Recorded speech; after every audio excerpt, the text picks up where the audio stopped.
Ketika 15 abad yang lalu dunia dalam keadaan jahiliyah, di sebelah barat ada negara Romawi yang sudah punya agama Katolik, sudah punya kitab suci the New Testament, Injil, Bible, sudah punya pendidikan maju terutama di bidang arsitektur. Bisa kita lihat tinggalan-tinggalan pembangunannya luar biasa.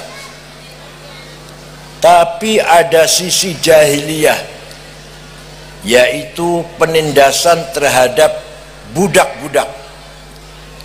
Para pembesar negara Romawi, baik pembesar pejabat maupun pembesar agama, yang paling senang mengadakan acara gladiator, yaitu budak dan budak diadu. Menungso lagi, menungso diadu karena menungso. Kalau sudah ada yang mati salah satunya, tepuk tangan, berdiri sorak-sorai, gembira, acara sukses. Ini jahiliyah. Walaupun sudah punya agama, sudah punya pendidikan. Pernah ada Raja Nero membakar hidup-hidup kurang lebih 600 budak, dibakar di kanan kiri jalan sebagai lampu penerang, dia jalan di tengahnya. Terkenal itu. Pernah ada pemberontakan, sekelompok budak dipimpin oleh Spartacus, ya pasti gagal dan mereka semua dibunuh. Betul nanti nonton film gak?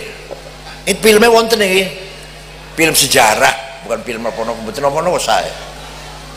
Itulah jahiliyah Eropa sampai sekarang nggak bisa hilang.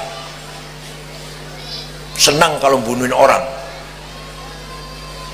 Israel didukung oleh Eropa, Amerika, menindas Palestina dengan ketawa, dengan gembira. Sebelah timur ada negara Persia, sudah punya agama namanya Zoroaster, Majusi, punya kitab suci namanya Avesta Sandinista, punya kitab undang-undang namanya Hammurabi, dicuri. Itu antara yang punya onta dan yang mencuri perang 40 tahun.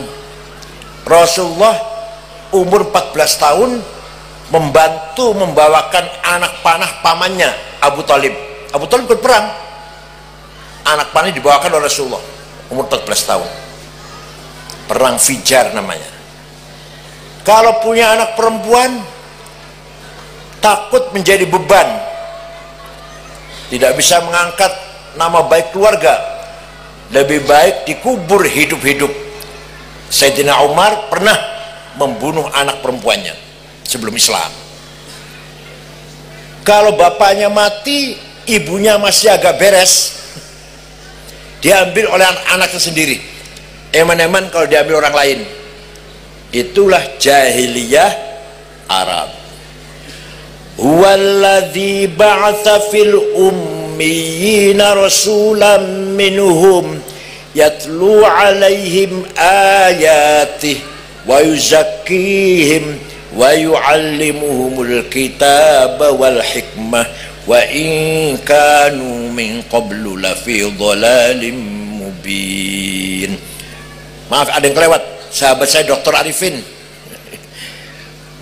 Katib Syuriah cabang NU Wonosobo nggih. Dulu ketua Tanfidiyah. Kalau saya bodolan ketua umum. Protolan. 10 tahun, 11 tahun. Alhamdulillah bisa membangun 43 sekolah tinggi NU. Ada yang UNU, ada yang institut, ada yang sekolah tinggi. Sumut, Sumbar, Lampung, Kalsel, Kalbar, Kaltim, Gorontalo, Minahasa, NTB, kalau Jawa semua lah, kalau Jawa, Jakarta, Cirebon, Tegal, Indramayu, Surabaya, Sidoarjo, Blitar, Cilacap, Kebumen, dan seterusnya. Bun. daripada uang untuk harlah miliaran, lebih baik untuk bangun universitas. Maka waktu saya harlah, waktu zaman saya harlah cukup di halaman, tidak pernah di Senayan. Miliaran itu habisnya itu.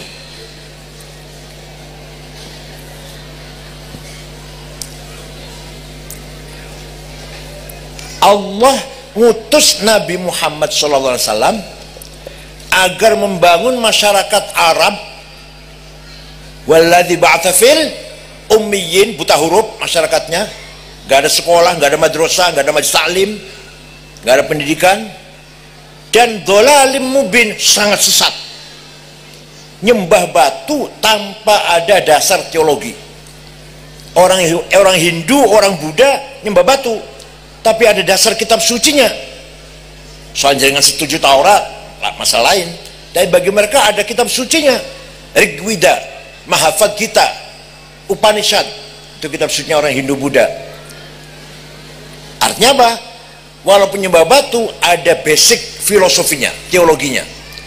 Kalau orang Arab nyembah batu, udah nggak ada kitab sucinya, tidak mengenal wahyu, tidak mengenal kenabian, nubuah atau risalah, pokoknya jahiliyahnya sempurna. Nah, Nabi Muhammad diperintah bangun masyarakat yang seperti itu. Coba bagaimana coba? Yang jenengan sih berjuang nomor semua gampang.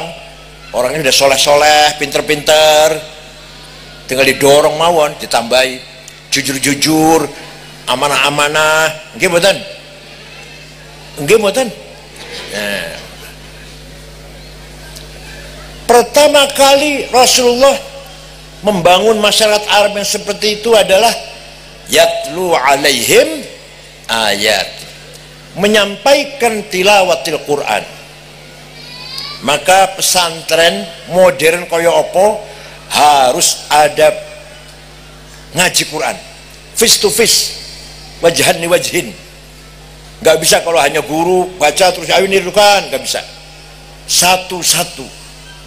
Kalau kita ingin sempurna baca Qurannya, soal nanti besok jadi apa, tapi khatam Quran. Seperti di Mesir, tamat SMA harus hafal Quran 10 juz minimal. Jadi setelah jadi orang, ada jadi jenderal, menjadi pengusaha, jadi pejabat, semua hafal Quran 10 juz. Ada jadi penari perut, ada jadi penyanyi, bintang film, hafal Quran 10 juz. Karena waktu pendidikannya dia harus hafal Quran. Maka pesantren harus ada ngaji Quran, wajhan di wajhin, face to face, berhadapan satu-satu.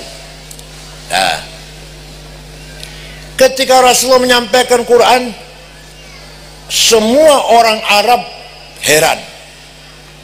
Ini yang dibaca Muhammad luar biasa. Dia buta huruf, nggak pernah sekolah, nggak pernah ngaji, nggak pernah aktif di LSM, nggak pernah ikut seminar, nggak pernah melancong ke luar negeri, nggak pernah punya guru, nggak pernah. Tiba-tiba bisa menyampaikan kalam yang sangat indah, badi', yang maknanya syarat, maknanya penuh, ma'ani. Dari segi penjelasan juga gampang dipaham. Dari segi ma'ani, bayan, badi', sempurna, sulit ditandingin. Isinya lebih heran lagi, Muhammad bisa cerita Adam Hawa di sorga, melanggar larangan, diusir. Kondi Muhammad bisa cerita itu, kondi itu. Dari mana itu? Oh, baca nggak bisa.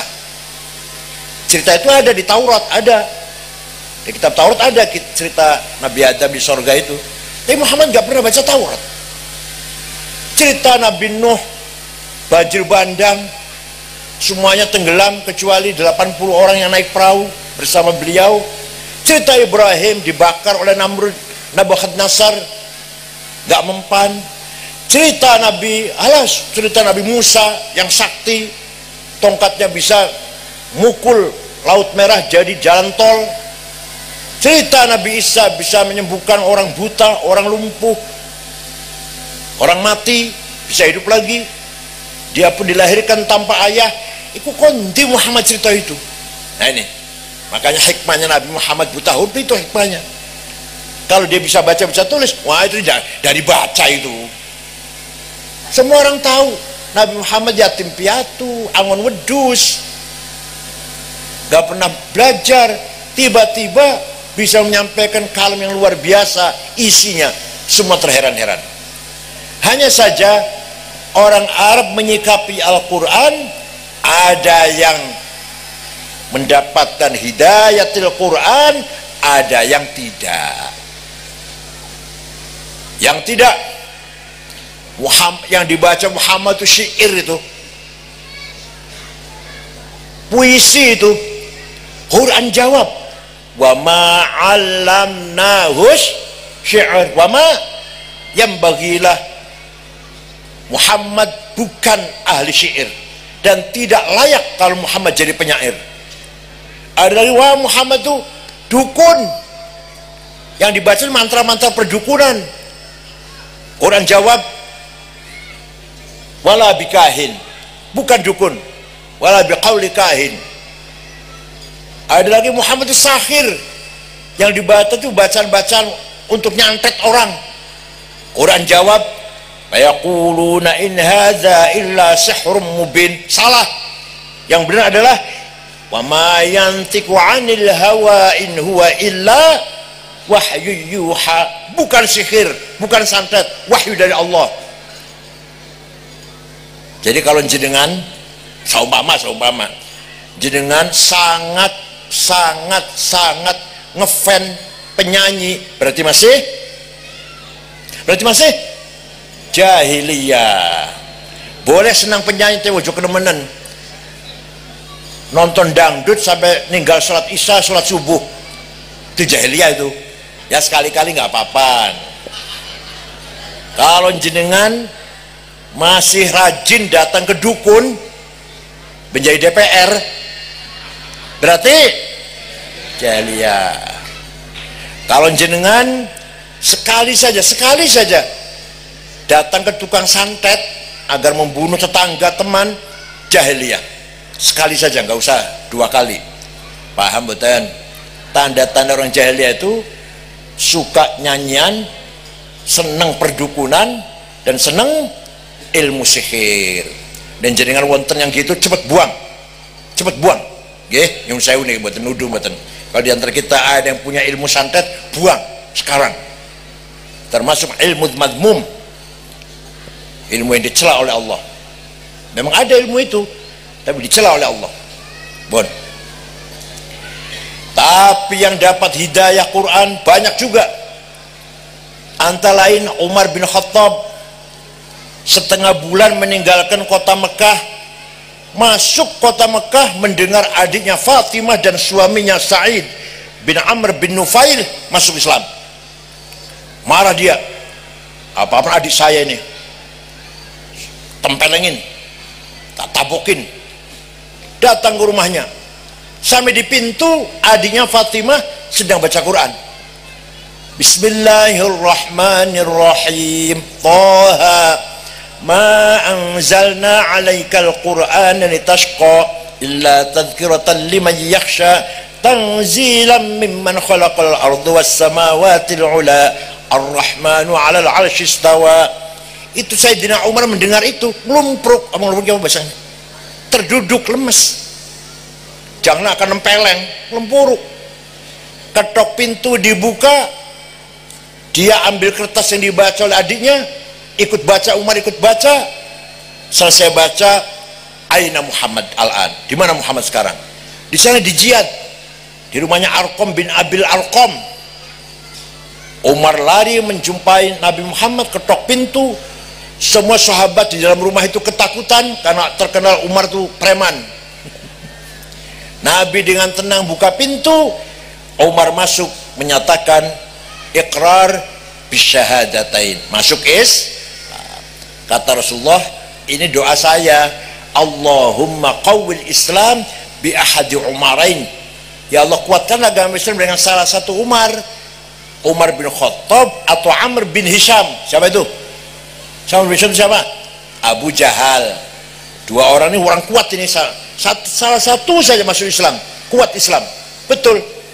Setelah Umar masuk Islam, beliau berkata begini, ya Rasulullah, mulai besok ngaji Quran, sholat di masjid, terang-terangan, jangan di sini, jangan takut, ada saya.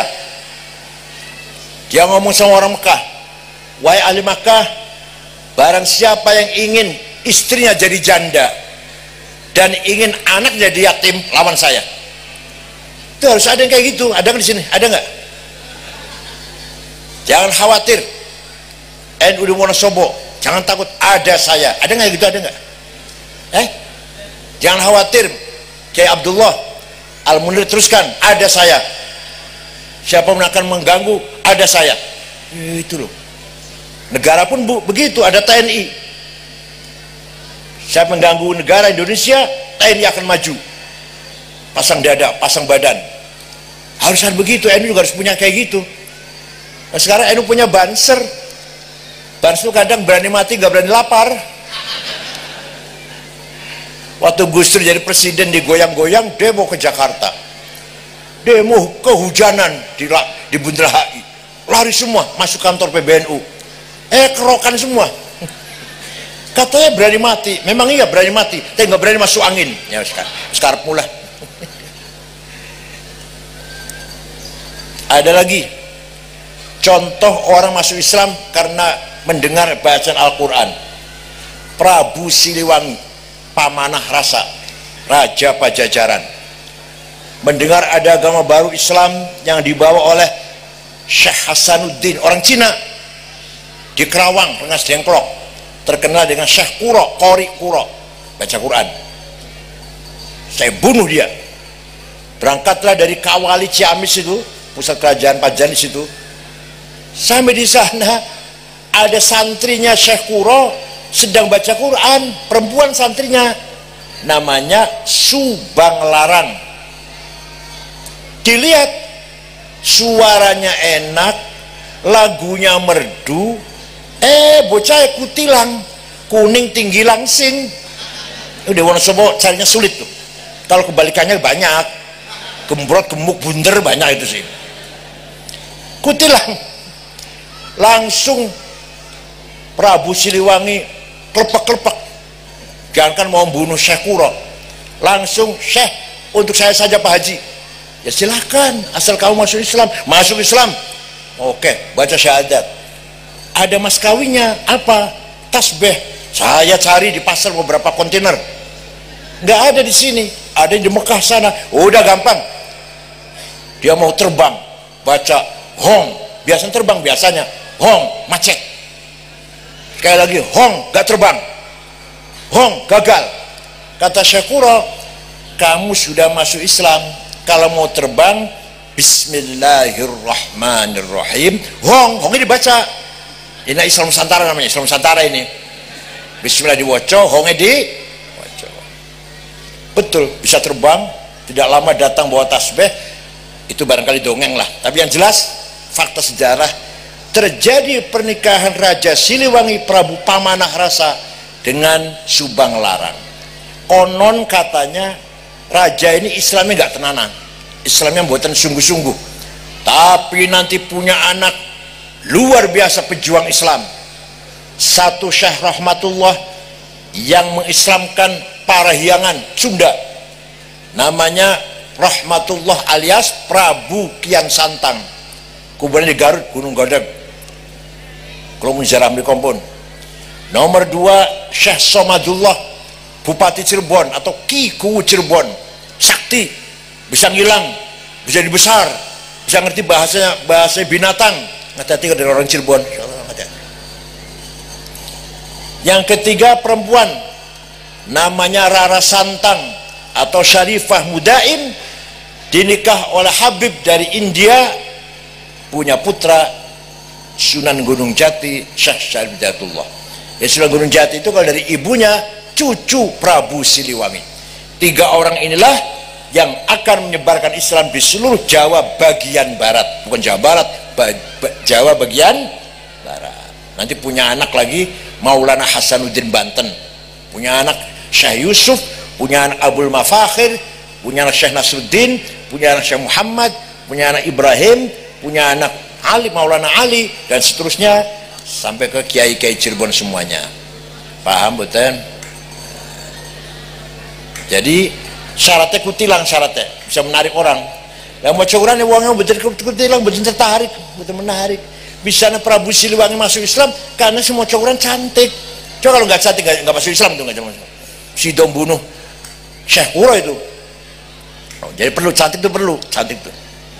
Makanya ada santri mengatur kalau kiai nih, kiai kalau pengen nikah tolong dicarikan perempuan yang cantik, pinter, berakhlak, kaya, nasabnya saya.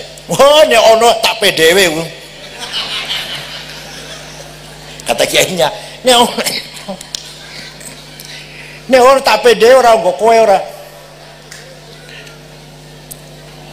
Quran ketika zaman Nabi Muhammad dihafal, semua sahabat hafal Quran, maka tidak butuh tulisan.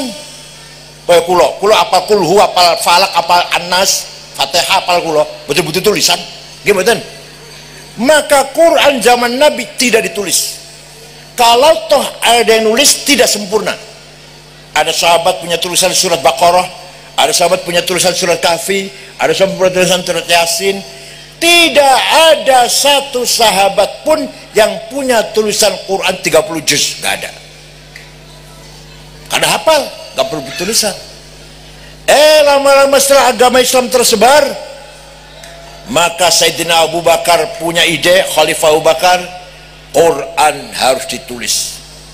Membentuk tim penulis Al-Quran, ketuanya Sayyidina Zaid bin Thabit, anggotanya Sayyidina Ubay bin Ka'ab, Sayyidina Ibn As, Sayyidina Ali juga anggota di situ. Jadilah Quran ditulis zaman Sayyidina Abu Bakar, dibagi-bagi ke Damaskus, ke Kairo, Basrah, Kufah, Baghdad.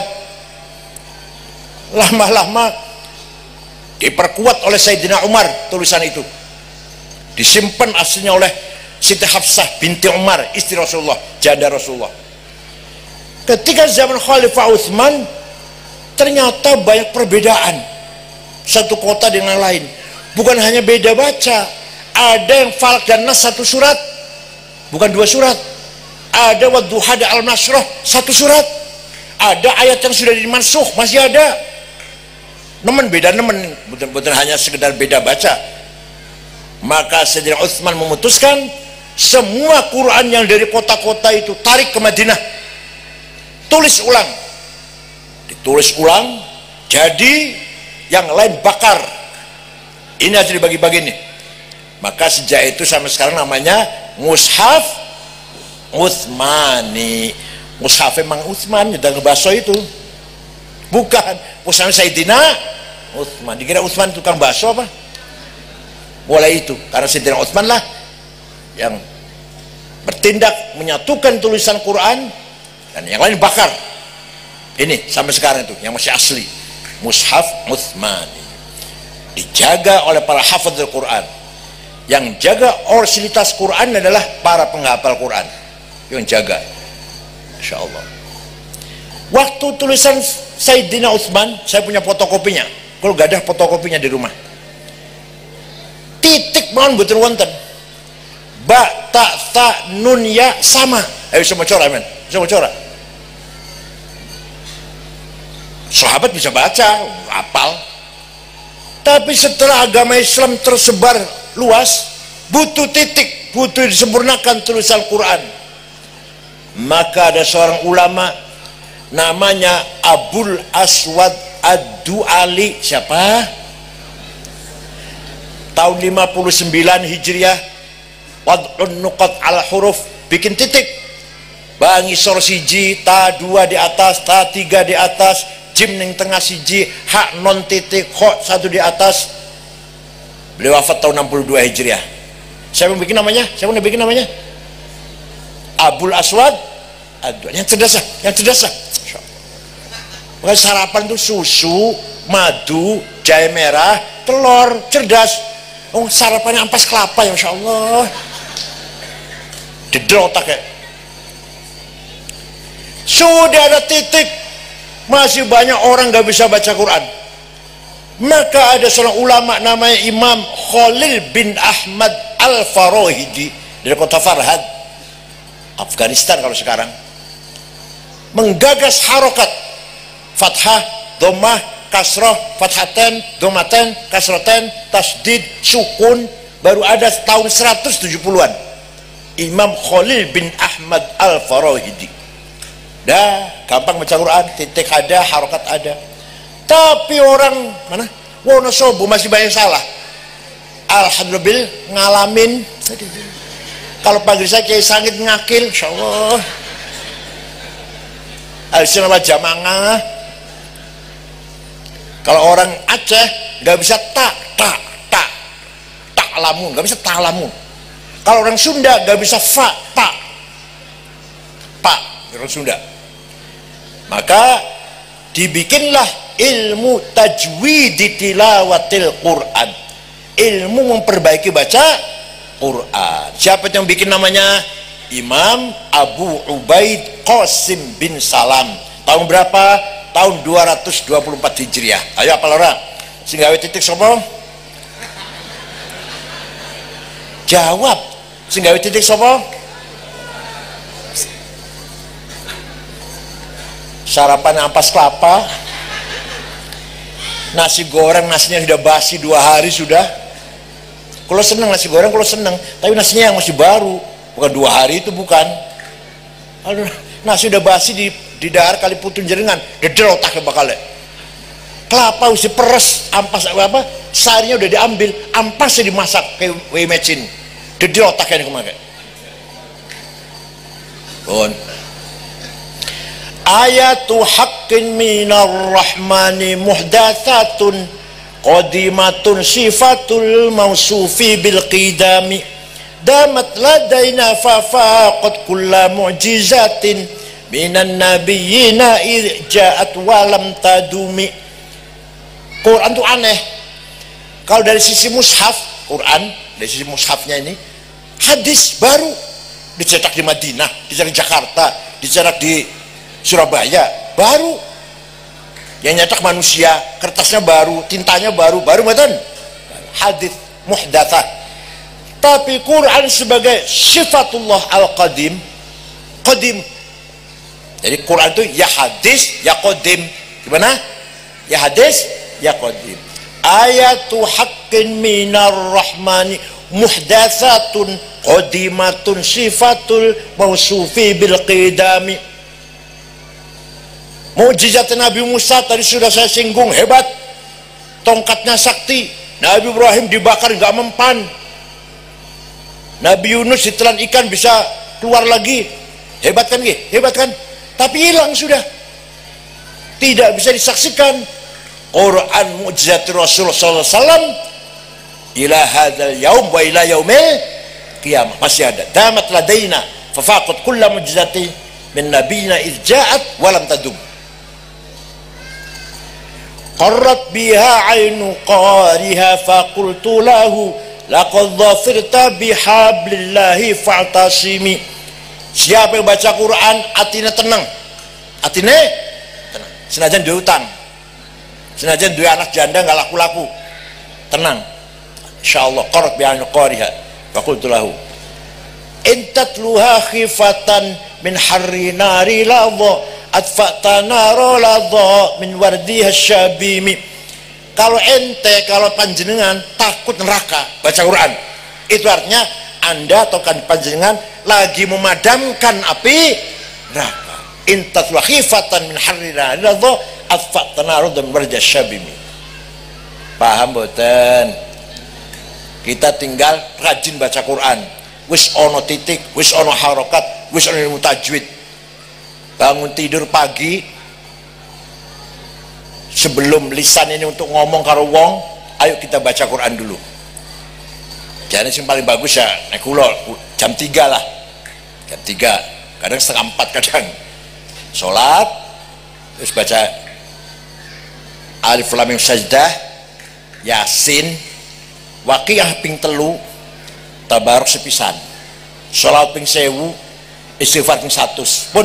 Insya Allah paginya sholat subuh, bangun wiridan, cari duit, insya Allah barokah niku, insya Allah.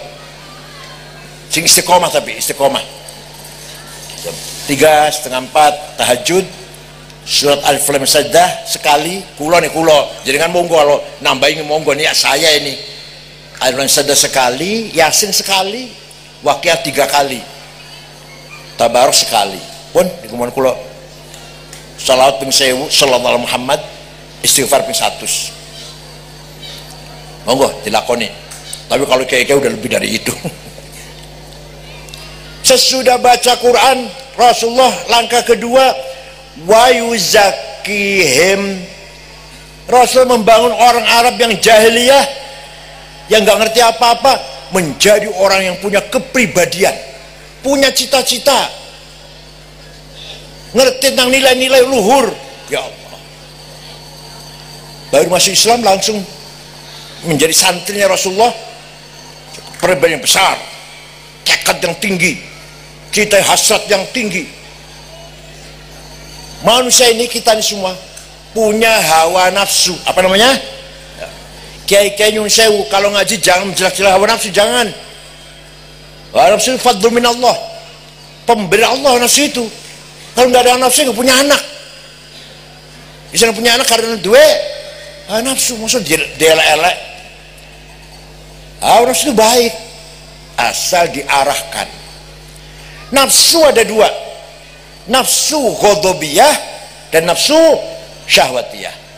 Ghadabiyah, saya harus jadi bupati, saya harus jadi DPR, saya harus jadi pemimpin, ketua, kepala, direktur, imam, makmum, namanya nafsu ghadabiyah namanya. Paham betul? Yang di belakang paham nggak? Tapi kalau niatnya baik, saya harus jadi bupati Wonosobo, kalau jadi jalan-jalan beres, baik semuanya, musala dan dari kabeh, orang-orang miskin saya kasih pekerjaan semuanya, anak yang cerdas saya sekolahkan gratis kalau memang nggak mampu. Ya Allah, saya betul niatnya ibtigha amardhatillah, mencari doa Allah. Maka nafsu ghadabiyahnya ganti namanya apa? Himmah. Apa? Orang yang paling himmahnya besar Nabi Muhammad SAW. Muhammadun qaimun lillahi dhu himami, Muhammadun sadiqul aqwali wal kalimi, Muhammadun thabitul mithaqi hafidhuhu, Muhammadun tayyibul akhlaqi wasyiyami. Nabi Muhammad dhu himamin, saya harus menang. Muhammad suatu ketika dinasehati oleh pamannya Abu Talib, Muhammad, leren disik dakwahnya Muhammad, kamu tuh akan dibunuh. Abu Jahal dan CS dan teman-temannya sudah merencanakan mau bunuh kamu, berhenti dulu dakwahnya. Yang panjenengan dikontrakan biar berhenti dulu aktif di NU, mau dibunuh kamu itu, langsung berhenti ya. Nabi Jabe, wallahi law wad'u syamsa fi yamini wal qamara fi yasari ala an atruka hadzal amr ma taraktu hatta ahlika duna. Demi Allah, seandainya Quraisy meletakkan matahari tangan kananku, bulan tangan kiriku, agar aku berhenti dakwah, tidak akan berhenti sampai saya menang. Para sahabat juga gitu, Wali Songo juga gitu. Islam tersebar di Nusantara ini. Mbah Hashim juga gitu. NU tersebar di seluruh Indonesia. Nggak apa punya duit Mbah Hashim, pakai uang itu? Enggak. Punya senjata? Enggak. Punya apa? Punya apa? Himmah. Punya apa? Himmah. Maka panjenengan ayo, anak-anak kudu himmahnya besar. Nek sing wis keliwat lah. Anak-anak mawon. Sekarang ini Menteri Keuangan Prancis, Menteri Keuangan Prancis perempuan, namanya Maria, lah kelahiran Maroko, waktu cilik angwedus, waktu cilik gembala kambing, sekarang Menteri Keuangan negara Prancis. Himmah tuh, himmah. Perdana Menteri Belanda sudah sudah selesai 14 tahun 2 periode Belanda, namanya McRood. Tadinya buruh pabrik, kerjaan pabrik tadinya, naik sepeda ontel, ya benar menteri 14 tahun, hemat itu namanya. Bung Karno, Indonesia merdeka, lawan Belanda, lawan Jepang, punya apa Bung Karno? Punya uang, punya apa? Himmat. Maka mari kiai-kiai semuanya harus himmahnya besar. NU harus besar, pesantren harus besar, Ahlussunnah Jamaah harus besar. Ngoten nggih? Jangan alah sudah cukup sama ini wae lah. Enggak ada cerita itu, enggak ada cerita itu.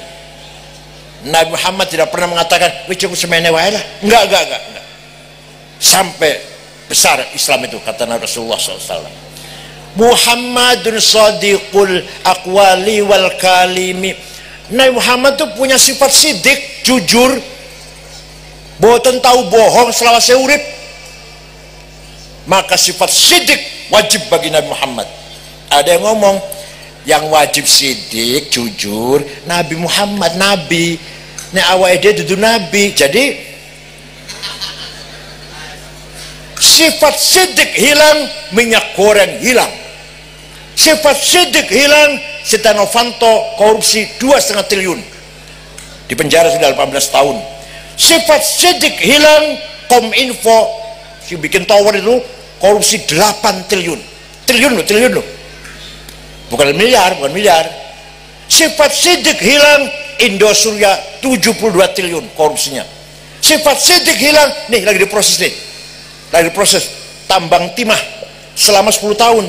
Pintar ya, korupsinya berapa? 300 triliun, Masya Allah. 1 triliun 1 miliar, 1 miliar 1 juta, 1 juta 1 ewu. Kalau belum pernah saya melihat tadi uang 1 triliun seberapa numpuknya, saya belum pernah itu. Korupsi 300. Innama jazaa'ul ladzina yuharibuna rasulah wa yas'auna fil ardi fasada ay yuqattalu aw yusallabu aw tuqatta aydihim min khilaf. Gimana? Gini kata nggih. Ayat warjul min khilaf aw yurfal ard. Ini namanya membangkrutkan negara, bukan merugikan negara. Kalau korupsinya 100 juta merugikan negara. Sepadanya jenengan normalin bebudan geran jenengan menjupuk arloji yang merugikan. Tapi kalau ya arloji, ya TV, ya emas, ya duit yang membangkrutkan jenengan, kan gitu ya. Dan ini orang korupsi 300 triliun membangkrutkan negara. Apa balasannya? Apa sanksinya? Yuqattalu, dibunuh, atau disalib, atau potong 2 tangan 2 kakinya, atau dibuang ke laut. Setuju mboten? Ya kemarin sudah ada yang divonis, salah satunya namanya Muiz, 6,5 tahun. Ya itulah, hakimnya juga gak sidik juga. Gak usah negara, suami istri harus sidik. Suami tidak sidik, istri protes. Istri tidak sidik, suami geger ribut. Gimana? Kira-kira yang paling banyak yang gak sidik, suami apa istri kira-kira? Suami apa istri yang banyak tidak jujur, yang sering tidak jujur? Suami apa istri? Istri. Suami apa istri? Oh, dua-duanya nggak ada jujur, berarti dua-duanya.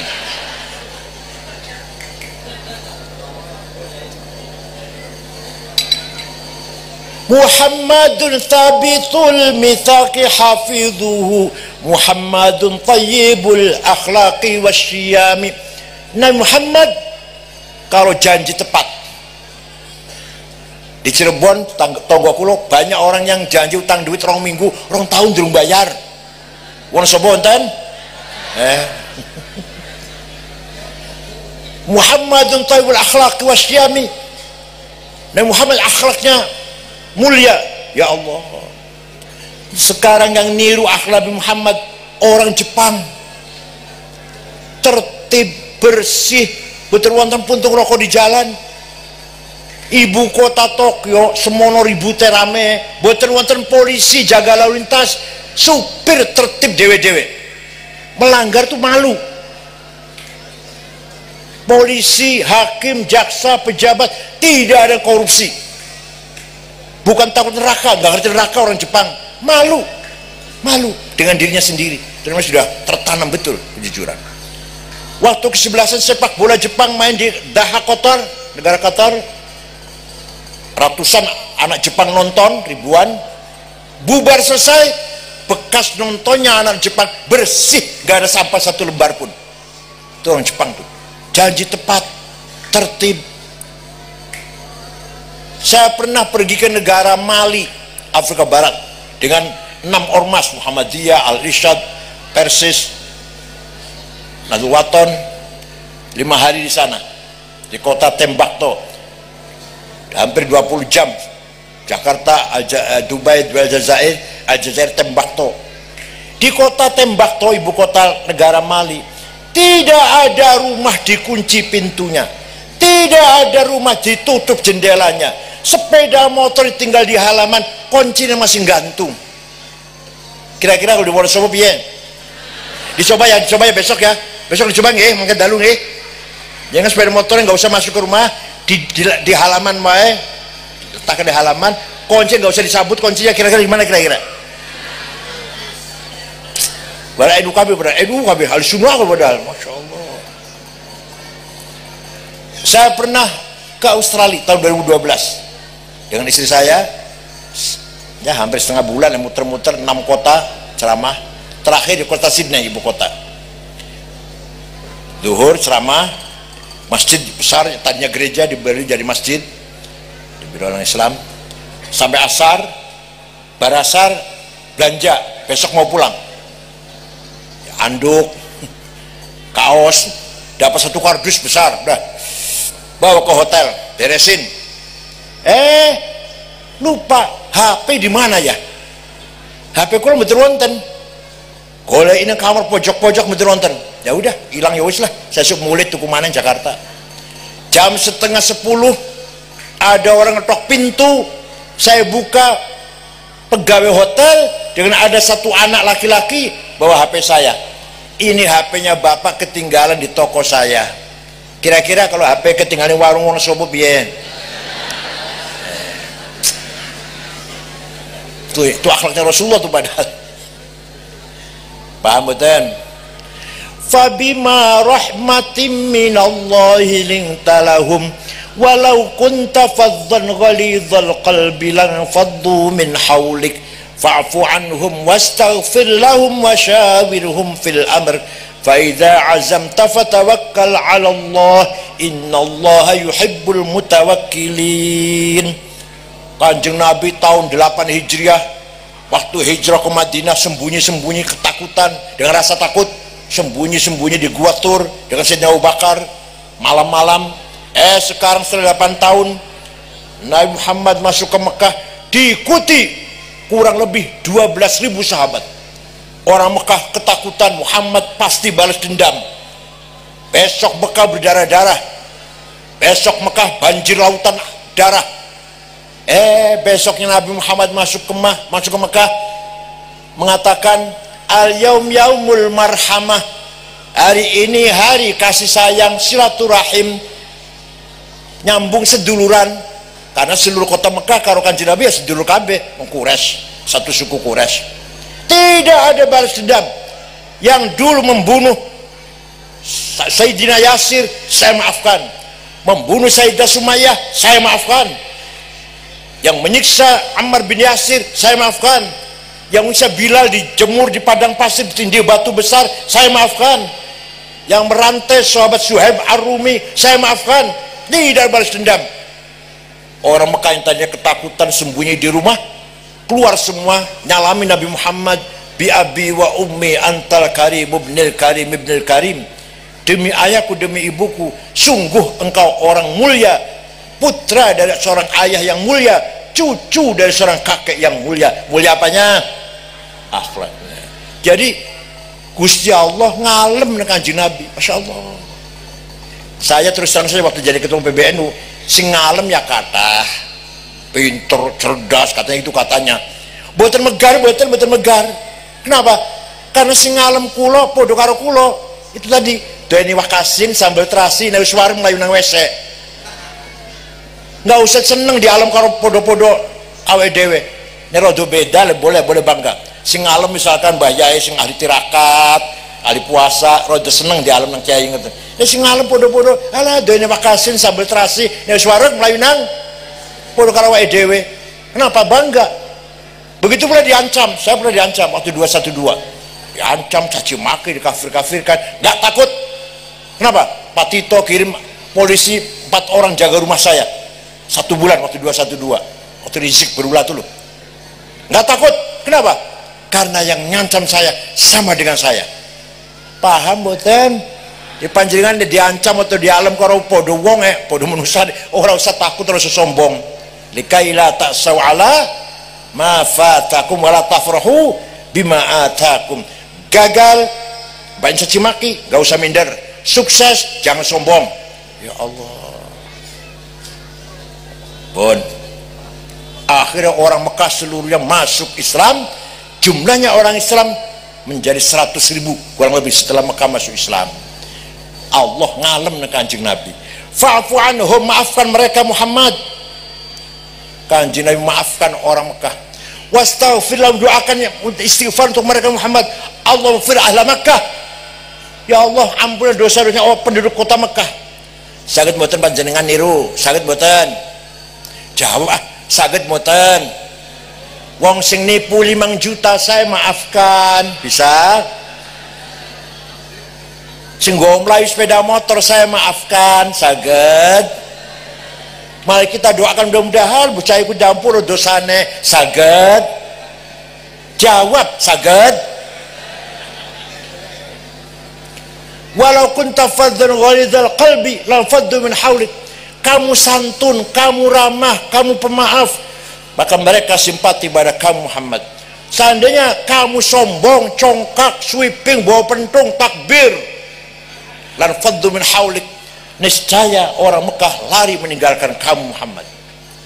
Maka kalau ada penceramah atau mubaligh nyaci maki, jangan diundang lagi ke Wonosobo. Itu bukan ceramah itu saja. Apalagi khutbah Jumat. Kalau di DKI, di Jakarta banyak khutbah Jumat yang caci maki. Boten sah niku, boten sah. Khutbahnya boten sah. Nyebut nama Gus Dur, Nur Khalis Majid. Jadi selalu diukit-ukit di khutbah Jumat. Waktu Ahok, siapa? Lawan siapa? Lawan Anies ya gitu. Di khutbah Jumat juga. Ya Allah. Bon. Insya Allah saged niru akhlak Kanjeng Nabi, saged? Orang pati jawab ya. Saged.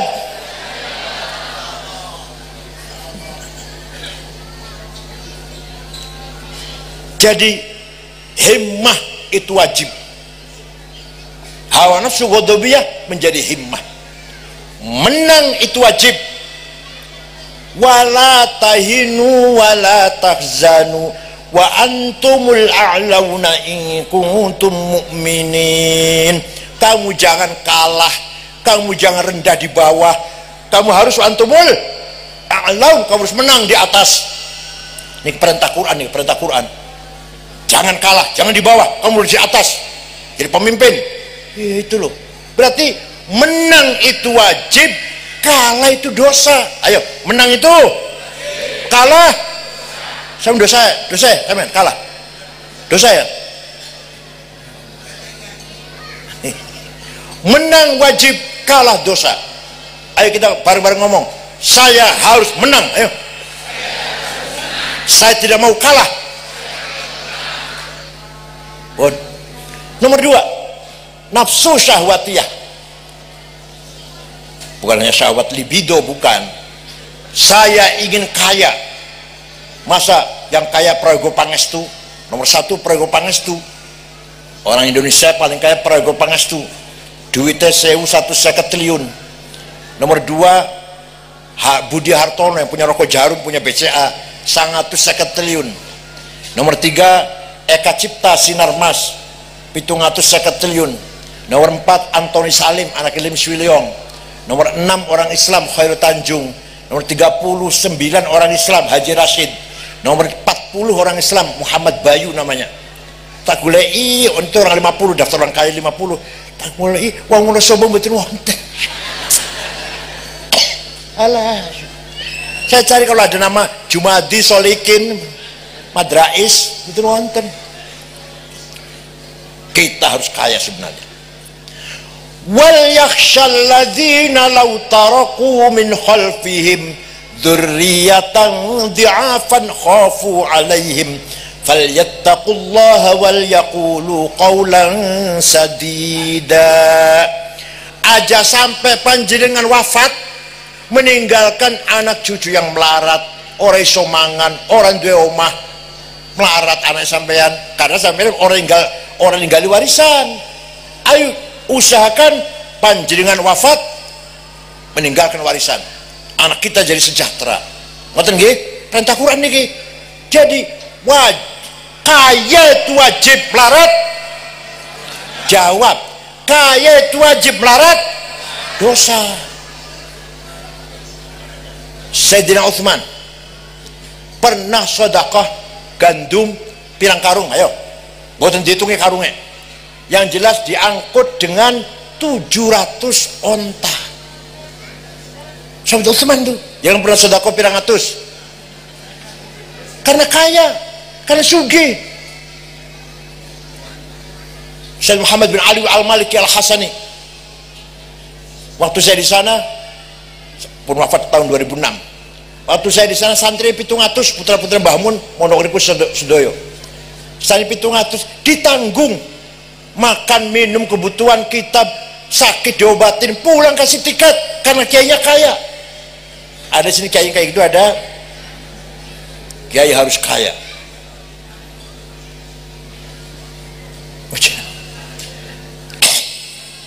Jasnya dari Walter Mill semeter 13 juta, bajunya Pierre Cardin kain laras 7 juta, sepatunya Hermes selawe juta, kacamata Cartier 45 juta, pulpanya Montblanc 12 juta, minyak wanginya Jo Malone 3,5, Bulgari 5 juta, Louis Vuitton 7 juta minyak wanginya. Oh jo misik ya Allah, misik.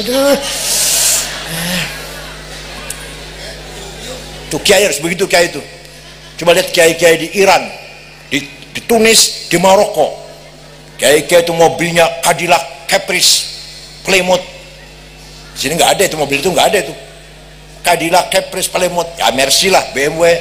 Jenengan mobilnya Luxio, Grand Max. Aduh ya Allah. Harus kaya kiai. Syekh Abdul Qadir Al-Jilani, orang Baghdad kan. Saya 2 bulan yang lalu saya habis ziarah ke Baghdad.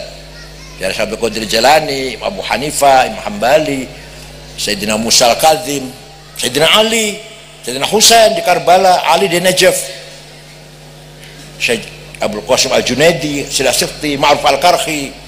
Saya ziarah. Syekh Abdul Qadir Al-Jilani suatu ketika ziarah kubur Imam Syafi'i di Kairo, Mesir. Ziarah kubur beliau ke Mesir. Setelah ziarah melihat penduduk sekitar masyarakat kuburannya Imam Syafi'i, dusun Fustot, melarat-melarat. Maka Syekh Abdul Qadir Jilani segera membeli tanah 10 hektar diwakafkan untuk penduduk sekitar Masjid Imam Syafi'i. Sampai sekarang rusun ono tulisan gerbang Auqaf Syekh Abdul Qadir Al-Jilani. Ya Syekh Abdul Qadir itu wali, sugih, loman, panjenengan wali duduk. Sugih ora, loman boten.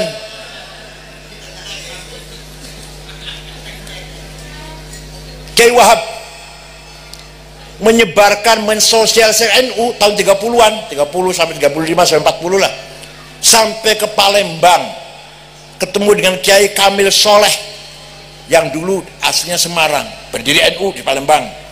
Ke Banten, Menes, Pandeglang, Kiai Abdurrahman, berdiri NU di Pandeglang. Ke Bogor, Ajengan Pagentongan, Ajengan Falak Abdul Hamid, pesantren Pagentongan, berdiri NU di Bogor. Betawi, Guru Marzuki Cipinang. Cirebon, Kiai Abbas Buntet. Semarang, Kiai Ridwan. Lasem, Mbah Masum. Kudus, Raden Asnawi Kudus. Cepu, Kiai Ihsan. Lombok, Kiai Faisal, Kiai Hasun, beli NU.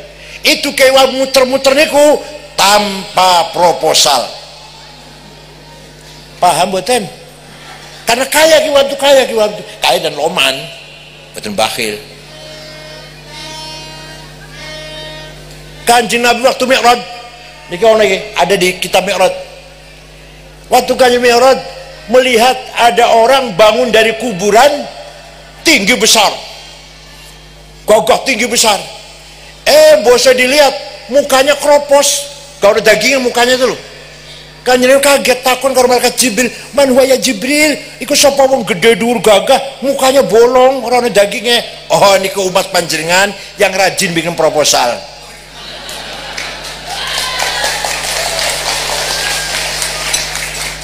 Yang rajin minta-minta sumbangan.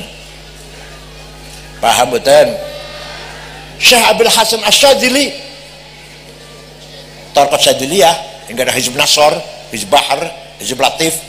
Beliau muridnya Syekh Abdul Salam bin Masyish. Abdul Masyish muridnya Syekh Abu Madjan Al-Ghauth. Muridnya 6.000 ditanggung kebutuhannya. Pakaian Syekh Abdul Hasan Asyadzili keren, tiap hari ganti. Pembantunya 16 kayak pejabat, 16 pembantunya. Rumahnya villa, kendaraannya dokar, kereta ditarik 2 kuda. Ada orang yang tanya, Syekh, panjenengan wali kutub, salah satu wali kutub, Syekh Abdul Jilani, Abdul Syadzili, Hasan Rifai, Syed Ahmad Badawi, wali kutub 4 itu. Panjang wali kutub, kok keren ya penampilannya. Terus kenapa? Wali-wali yang lain, kiai yang lain nyemprul. Apa aja Syekh Abdul Syadzili jamnya apa? Libasi yakul, pakaian sentak nggoy kising keren ini yang harganya mahal ini, iso ngomong, pakaian iso ngomong. Piye ngomongnya? Ayuhan nas ana ghani fala tarhamuni. Wahai masyarakat, saya kiai kaya, gak usah kemamplopin. Itu. Tapi kalau kiai yang pakai nyemprul, itu pakaian ngomongnya ayuhan nas ana fakir farhamuni. Paham betul? Kiai harus kaya, salaman dengan Kapolres Dandim dengak, salam bupati dengak. Kenapa bisa digeluk melarat sebabnya? Terang-terang mau ngomong lah. Gimana? Gue proposal kirim meringet tuh, duwe tau ora, duwe akeh tau ora, kemringet dini. Ya, patenika waktu masih bayi, perintah Fir'aun. Maka ketika Bani Israel lari dari Mesir berjumlah 700.000, dipimpin oleh Nabi Musa dan Nabi Harun, perempuan hanya 15.000 dari 700.000. Perempuannya hanya 15.000. Maka kitab Taurat membolehkan laki-laki nikah berapa saja asal kuat pinggangnya. Paham betul? Ini mulai sobo ana jamu hebat ah, Purwaceng.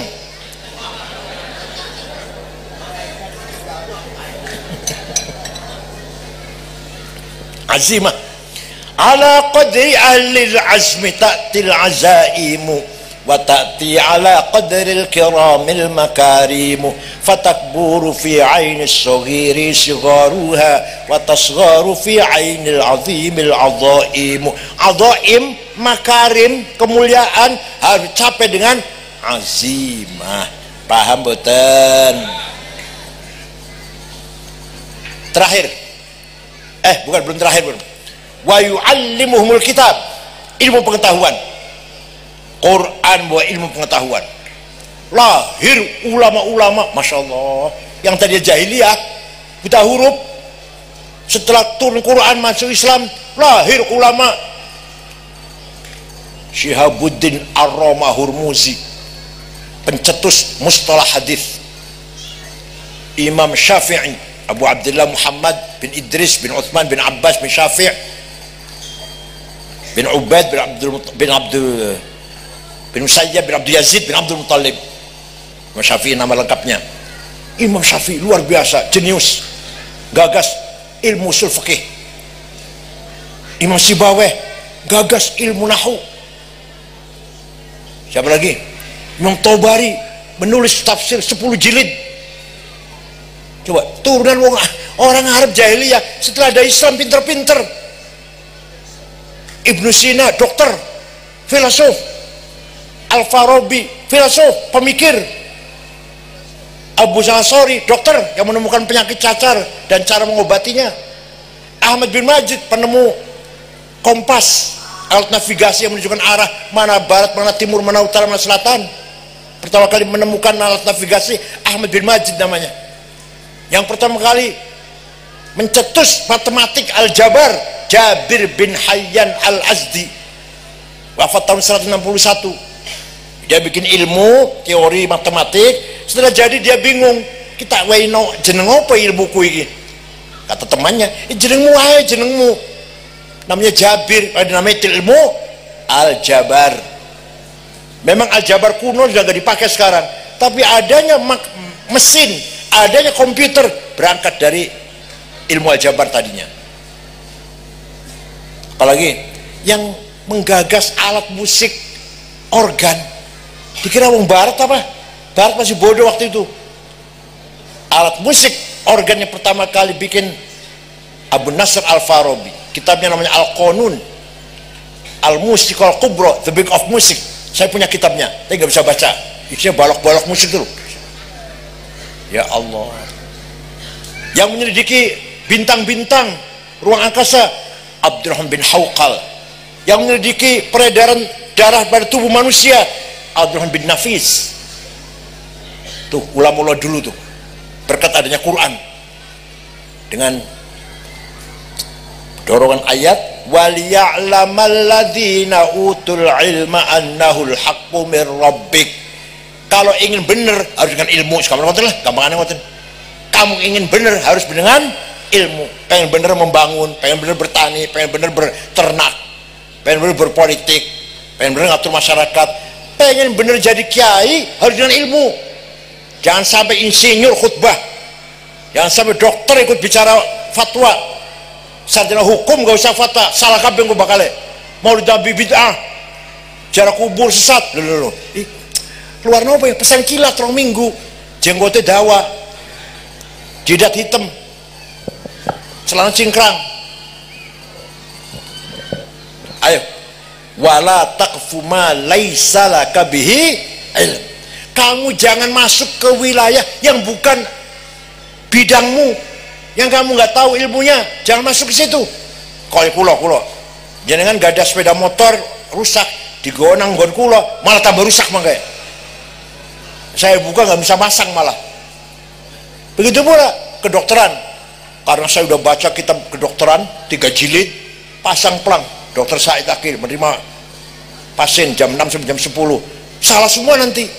Paham betul? Jadi Quran mendorong agar orang itu cerdas. Untuk apa? Agar benar dalam berpolitik, benar berekonomi, benar dalam berbudaya, dalam bermasyarakat, bisnis, dan beragama. Harus benar dengan ilmu pengetahuan. Paham boten? Tuh agama Islam tuh. Ayo cari kitab suci agama lain, ada nggak ayat seperti ini? Kebenaran harus dengan ilmu pengetahuan. Ayo cari, tanya pada Romo Pendeta. Ada nggak Romo Pendeta dua ilmu metode menseleksi berita masalah hadis? Ini sahih ini. Kalau syaratnya ada 4 sudah terpenuhi. Guru dan murid ketemu, mutasil. Gurunya apalannya cerdas, nggak pernah lupa, dobit. Gurunya bisa dipercaya, siqah, nggak pernah nyuri sendal di masjid. Nomor 4 adil, sahih. Kurang 1 hasan, kurang 2 dhaif. Dhaifnya mauquf, maqtu, muqata', mursal, mu'allal. Tanya pada orang Kristen, ada nggak ilmu itu? Artinya bukan, namanya bukan masalah hadis, tapi metode, cara menseleksi berita, ada nggak? Tanya. Belum ilmu tajwid tadi itu, idhar, idgham, ikhfa, iqlab, qalqalah, madlazim, majaiz, matobi'i. Tanya cara mau coba Injil ono tajwidnya, ayo tanya.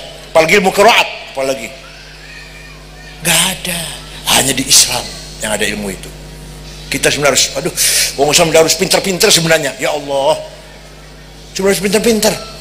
Agama lain nggak punya ilmu masalah hadis, metode seperti itu. Kita punya.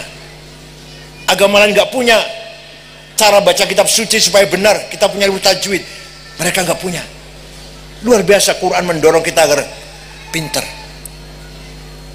Kecerdasan, intelligence, al-quwwatun natiqah, the power of intelligence, kecerdasan pikiran otak. Di pesantren ada kitab cilik, butuh kata orang semua dibocoran. Jenenge kitab Ja'a Zaitun, karena Syekh Ahmad Zaini Dahlan. ada dua baris bait. Zaidut tawilul abyadu ibnu maliki fi baitihi bil amsi kana muttaki biyadihi sayfun lawahu faltawa fahadhihi maqulatun asyun sawa. Waktu kula ngaji kiai ini ora paham, kiai ini lu ora paham pemane kula. Sekarang saya paham sekarang.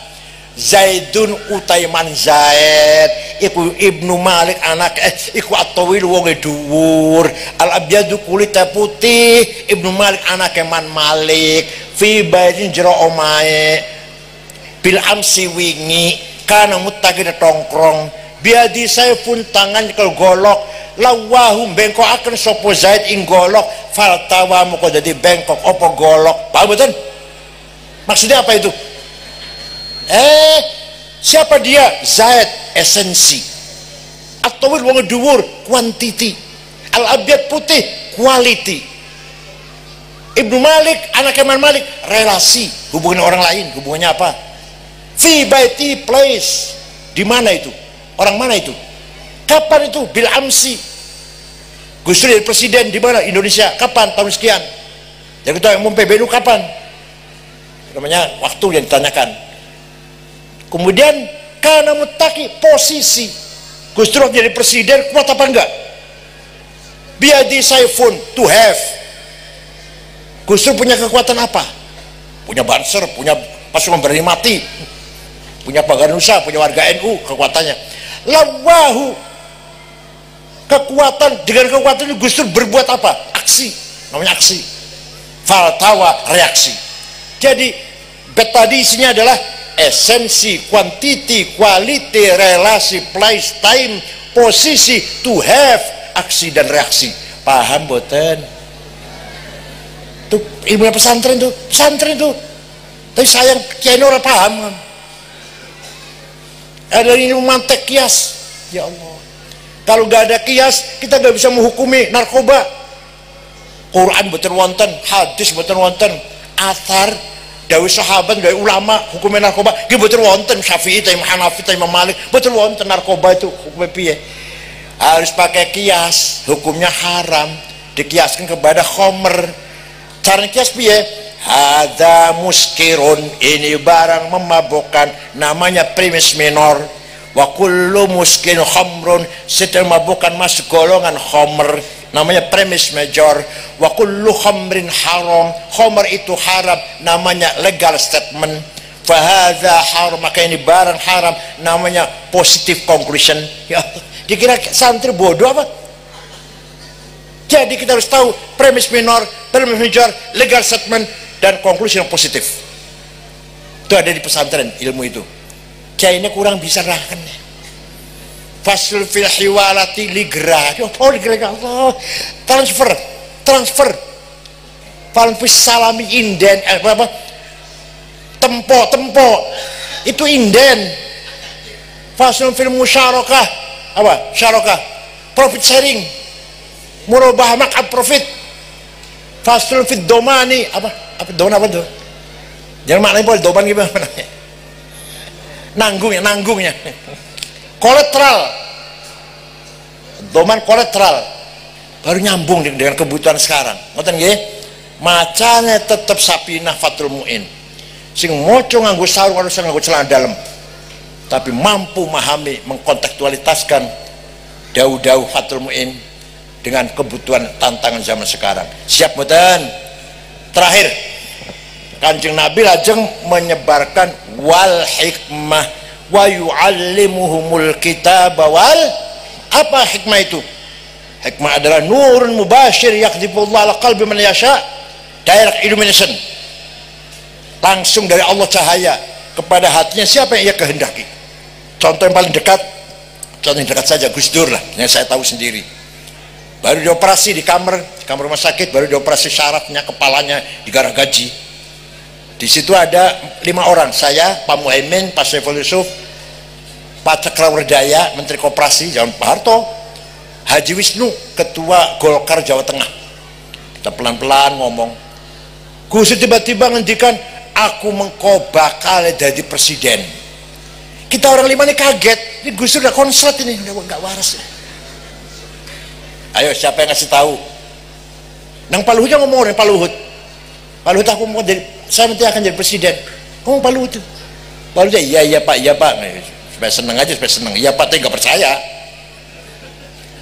Suatu ketika jogging, olahraga, jalan-jalan, jam 8:30 mampir Grogol, nyuwun air putih, nyuwun roti tawar. Saya buka AC, ngorok, sare ngorok, seberapa jam lah. Tangi mengkokang saya sampeyan nek wis umur 56 dari ketua umum PBNU. Bener, saya terpilih Muktamar Makassar umur saya 56. Jare sopo Gus Dur jare apa?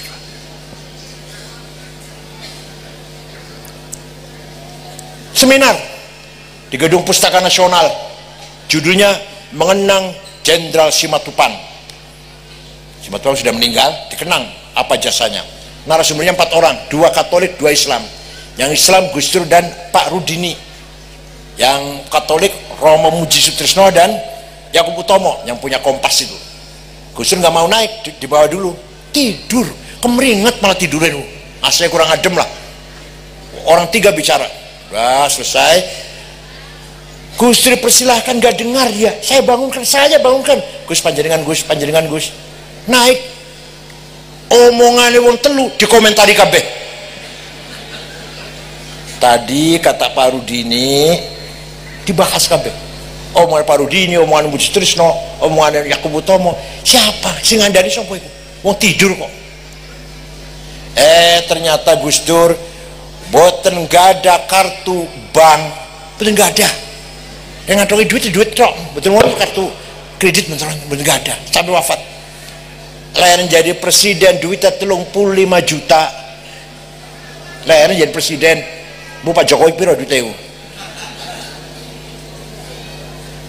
Nek berceramah teng Jawa Timur kadang lama kan, muter-muter sampai 5 hari, pulang amplopnya banyak, gak pulang ke rumah. Kantor PBNU dulu habis baik-baik. Kurang sering dapat bagian.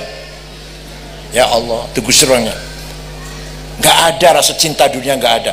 Pantesan sering mendapatkan intuisi hadas, pasti benar.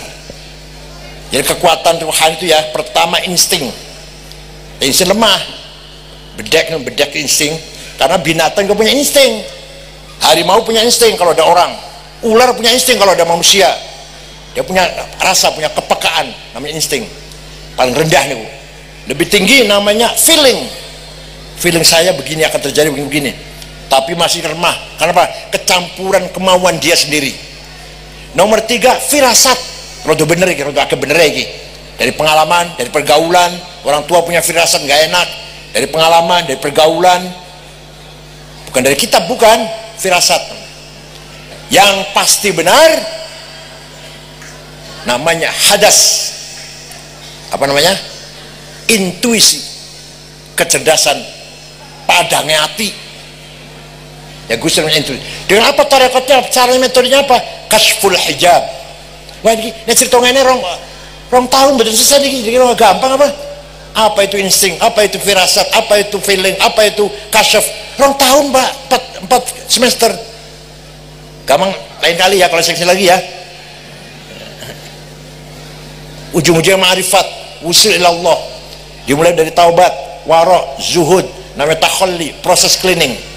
Kemudian naik menjadi tawakal, ridho, syukur, namanya tahalli, proses dressing. Kemudian mahabbah, mu'anasah, sampai ke ma'rifat, namanya tajalli, manifestasi, mengetahui tentang manifest, wujudnya Allah yang mutlak. Kita memahami manifestasi wujud yang mutlak itu. Yang namanya ada itu hanya Allah. Kita ini diadakan oleh yang ada. Kita ini oleh yang ada. Sebelum lapal ada, itu ada, sudah ada. Dan kita pakai kata-kata ada. Ahmad ada di masjid, Ahmad ada di rumah. Kita menggunakan kata ada karena ada yang ada. Atau kita menggunakan kata tidak ada. Ahmad tidak ada di masjid karena ada yang ada.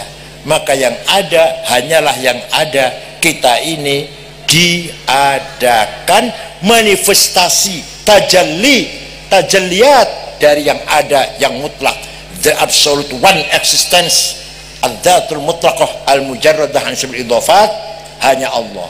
Rong tahun ngomongin itu, rong tahun. Makanya kalau beri malih mudah-mudahan saya panggil malih, kalau umurnya panjang, kalau pun 70 kali. Usia saya sudah 72, cucu 10, Masya Allah. Cucu yang paling tua lagi S2 tengah Australia, ke Monash.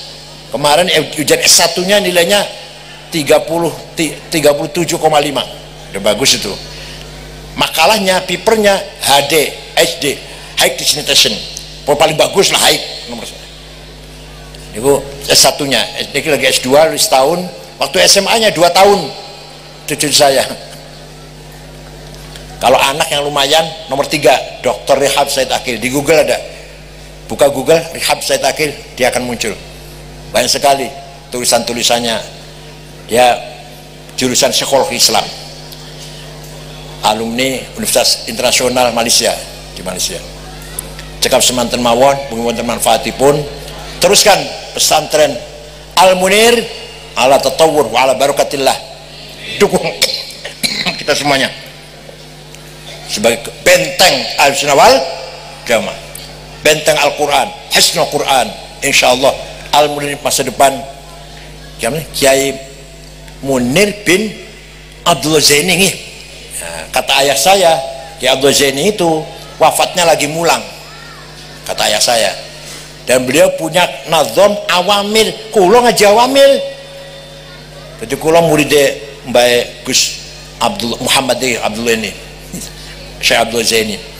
Mudah-mudahan ada manfaatnya apa saya sampaikan ini. Ila liqa ala barakatillah. Yahfadkum wa yakhud baidikum fi shalah wal khair was-sa'adah. Syukran wa dumtum wallahu alaikum tariq. Wassalamualaikum warahmatullahi wabarakatuh.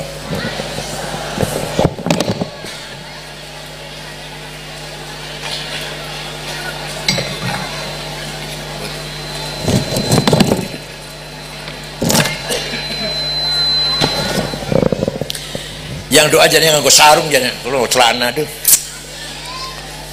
Bismillahirrahmanirrahim. Alhamdulillahi rabbil alamin. Hamdan katsiran tayyiban mubarakan fih. Allahumma shalli ala sayyidina Muhammad wa ala alihi ajma'in. Inna nas'aluka bi annaka antallahu la ilaha illa antal ahadus samad alladzi lam yalid wa lam yulad wa lam yakul lahu kufuwan ahad. Badi'us samawati wal ard an tuwaffiqana wa auladana bil a'malis salihah wa tahfadhna wa iyyahum minal mahani wal fitan wa taj'alna wa iyyahum min ibadika as-salihin. Inna nas'aluka bi maq'idil 'izzi min 'arsyik wa bi muntahar rahmati min kitabik wa bismikal a'la wa mazikal asna wa isyraqin nuri wajhikal ajla wa ifadhikal karim wa judikal 'amim wa bi kalimatika tammati lati la yujawizuna baru wala fajir. Ya akram akramin, ya hasibu ya jalil, antu sahila umurana wa taqdiya hajatina wa tuballigha maqasidana min maqasid dunya wal akhirah. Allahumma innahu laysa fis samawati dawarat wala fil ardi ghamarat wala fil jibali madarat wala fil bihari qatarat wala fil nufusi khatarat wala fil uyuni lahadhat wala fil asyari waraqat wala fil ajsami harakat illa wahya bika arifat walaka musyahidat wa alayka dalat wa fi mulkika mutahirat fabil qudrati allati sakharta biha ahl as-samawat sakhir li ma'had al-munir qulubal makhluqat sakhir li jam'ina ulama qulubal makhluqat sakhir lana kul makhluqat wa atif qulubal alamin bisri alayhi wa qabula bisalmat. Allahumma inna syukura dha'fa quwwatina wa qillata hilatina wa hawanana 'ala an-nas ya arhamar rahimin.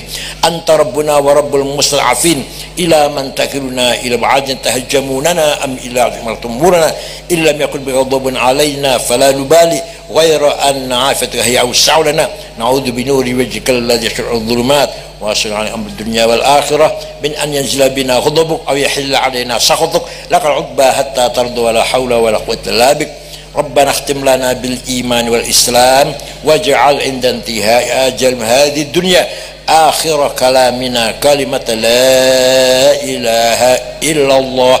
Rabbi yassir wa la tu'assir Rabbi atina bil khair wa la yatalattaf wa la yash'uranna bikum ahada inna naj'aluka fi nuhuri a'daina kami syurihim Rabbana atina fid dunya hasanah wa qina adzaban nar sallallahu alaihi wasallam Muhammadin nabil ummi wa ala alihi wasallam subhanallahi izzati amma yasifun wa salamun ala mursalin alhamdulillahi alamin. Al-Fatihah.